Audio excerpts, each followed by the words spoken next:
السلام علیکم۔ ایک بوڑھے کسان کی بہت ساری زمین تھی اور اس کے دو بیٹے تھے۔ دونوں بہت حسین و جمیل اور گبھرو جوان تھے۔ انہوں نے اپنے والدین کی بہت خدمت کی۔ خود سارا دن کھیتوں میں کام کرتے اور والدین کو گھر پر ہر طرح کا آرام و سکون باہم پہنچاتے۔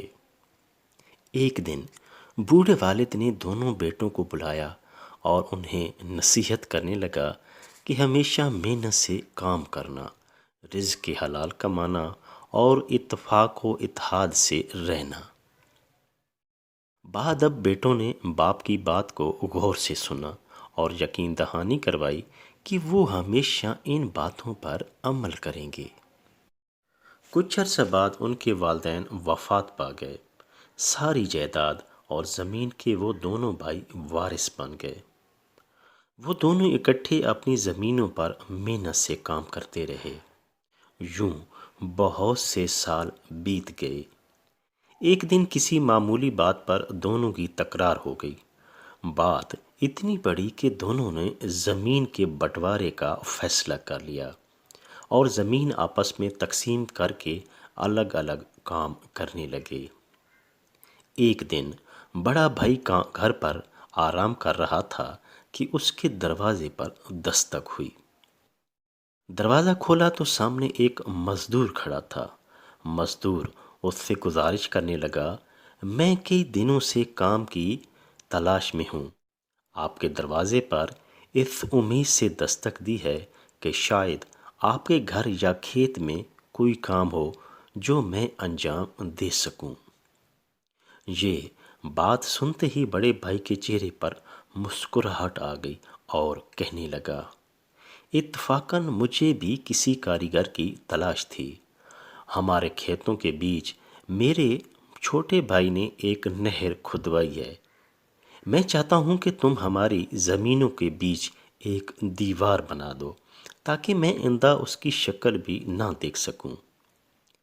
کاریگر نے کہا کہ جیسا آپ چاہیں، یہ کام بڑے اچھے طریقے سے سر انجام دوں گا۔ یہ کہہ کر وہ دونوں کھیتوں کی طرف چل دیے۔ جگہ پر پہنچ کر کاریگر نے اس کی پامائش شروع کر دی اور بڑے بھائی نے مطلوبہ سامان مہیا کر دیا۔ کاریگر اپنے کام میں مصروف ہو گیا اور بڑا بھائی بھی کھیتوں پر دیگر کاموں میں مشغول ہو گیا۔ شام کو جب وہ کاریگر کے پاس واپس آیا تو یہ دیکھ کر اس سے حیرت ہوئی اور شدید غصہ بھی آیا کہ کاریگر نے اس کی ہدایات کے برعکس کام کیا ہے۔ دیوار تعمیر کرنے کی بجائے کھیت کے بیچ بہتی نہر پر ایک چھوٹا سا پل بنا دیا ہے۔ وہ غصے سے کاریگر سے بولا، میں نے تمہیں دیوار بنانے کا کہا تھا اور تم نے پل بنا دیا ہے۔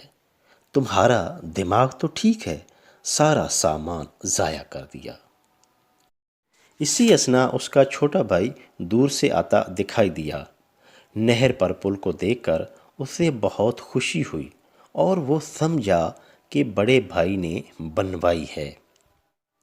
وہ پل عبور کر کے اپنے بڑے بھائی کے قدموں پر گر پڑا اور نہر کھدوانے پر معذرت کرنے لگا اور اپنے کیے کی معافی مانگنے لگا۔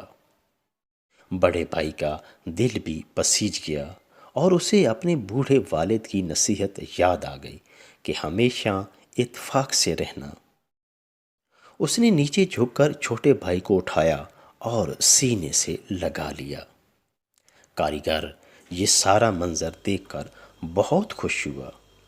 اس نے اپنے اوزار کاندھے پر رکھے اور روانہ ہونے لگا تو بڑے بھائی نے آگے بڑھ کر اس سے کہا، تمہارا شکریہ، تم ہمارے محسن ہو۔ میری بڑی خواہش ہے کہ تم چند راتیں ہمارے ہاں ٹھہرو تاکہ ہم تمہاری خاطر مدارت کر سکیں۔ تمہاری وجہ سے میرے اور چھوٹے بھائی کے اختلافات ختم ہوئے اور ہم پھر ایک ہوئے ہیں۔